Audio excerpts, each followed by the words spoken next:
I feel compelled to put up a quick, try to keep it under 5-minute addendum to the Fugly 350 series. I'm going to put the project on the back burner for a little bit for a variety of reasons. One reason is the saw runs really well right now.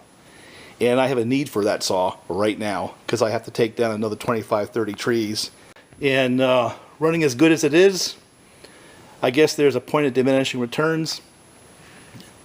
Now, I did not finish the build. I did not finish the exhaust and the transfers as I planned.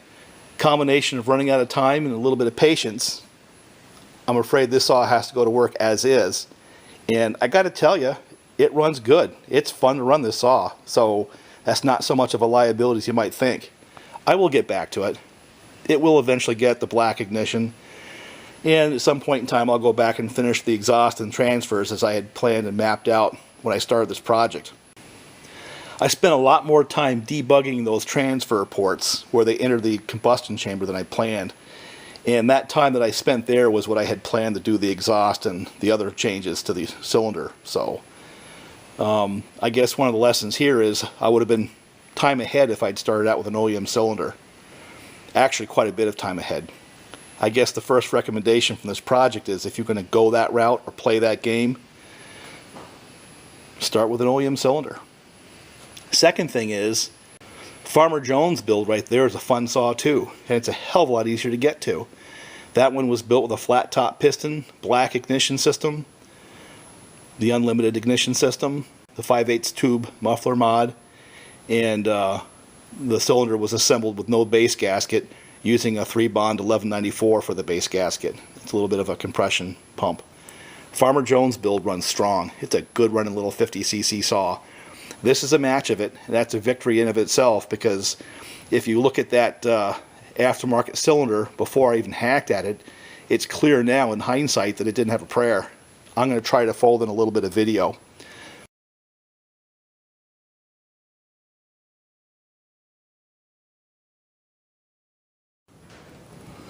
Boy, I don't know if you can see in there.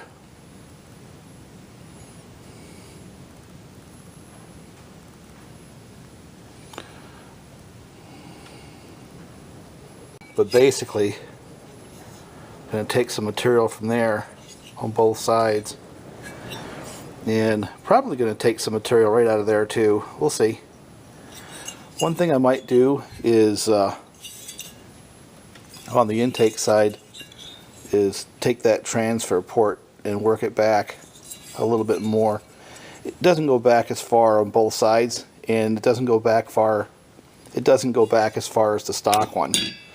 So, not that I'm making any modification.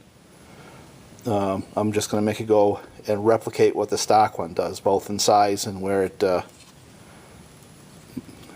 exits at the back towards the intake side. Nothing radical, just adjustments. I don't want to adjust the timing, so I'm not going to open that up. So there's a case where I actually have to live with what I have until I go down and get a different burr.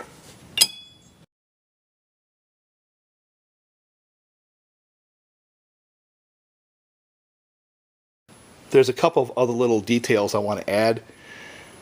This saw has gone through a slight transformation since you saw it in the video.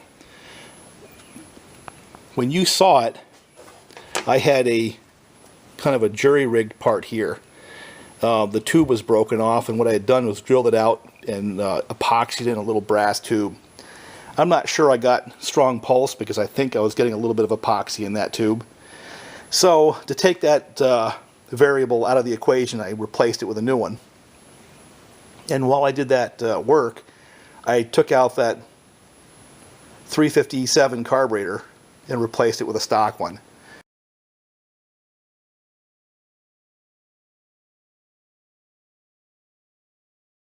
But one thing it did do was start easier. And I can theorize as why, but I don't really care. I like it, so it's going to stay that way. At this point in time, there's no 357 or 359 parts in that saw. It's still a 350. All stock on the intake. I did look inside that cylinder, and the pattern on the piston was better, but still not as good as I would expect out of a cylinder like that. The stock pattern on that saw, when I compare it, I can look in there with a flashlight, is a lot more uniform than on this. And that tells me that there is still room to work with those transfer ports, where if I do that properly, there's more power in that saw. And think about that for a second. That could be pretty impressive, because that's a good running saw right the way it is. So my instinct tells me that work alone, if I get back in there at some point in the future and really focus on that upper section of the transfer ports, that may give me the power to make that saw clearly stronger than Farmer Jones' saw right here. Bottom line, I guess it's twofold. I've already said it, but start with an OEM cylinder on these 350s. Save yourself an awful lot of time in debug. And the second thing is, Farmer Jones' build is pretty easy to get to. The flat top piston, black ignition system, no base gasket build, 5/8 tube muffler mod. And that's easy, cheap to do, and it sure makes those saws snappy. And they're a fun saw to run that way. I would recommend doing that versus anything near what I've done on this saw. Why waste your time when you can get to that level of performance like you saw in the video with just those other simple changes? On that note, I think I'm going to call this video done. And like I said, this saw is going to work. I like the way it runs right now, even though I know it's nasty inside. It runs good. Can't argue with what you saw. Can't argue the way it feels. And I need to get some work done, so time for me to quit playing and get to work. I've got a couple 372s I got to build, another 350 I have to build, and 25 trees that got to come down, a whole bunch of fence that has to be repaired. It goes on and on. So thank you very much for watching, and I'm sorry I didn't get a chance to finish this build yet. I never did degree it. One of my concerns is when I was trying to straighten out those transfers, did I actually raise them past where I wanted to go on my my planned build? But that's going to have to be evaluated at a future point in time. Right now I'm going to go back in here and put together a quick 5-minute video and talk to you later. Bye for now.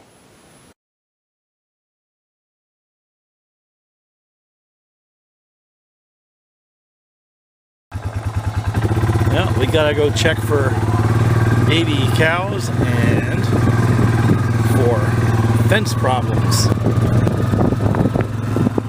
Been a long winter. Got places like right up here where the electric wire is down, so we're gonna have to go back and turn it off so we don't get shocked to death. And right there too, look at that. Get them hung back up. I don't think the camera can do it justice, but look down the other side here. Mama cow right there, baby. Yeah, that looks like a healthy operation going on right there. Nursing.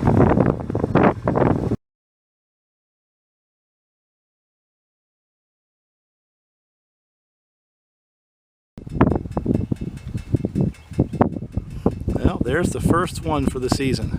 I don't want to run the mama off, so we're going to come back around.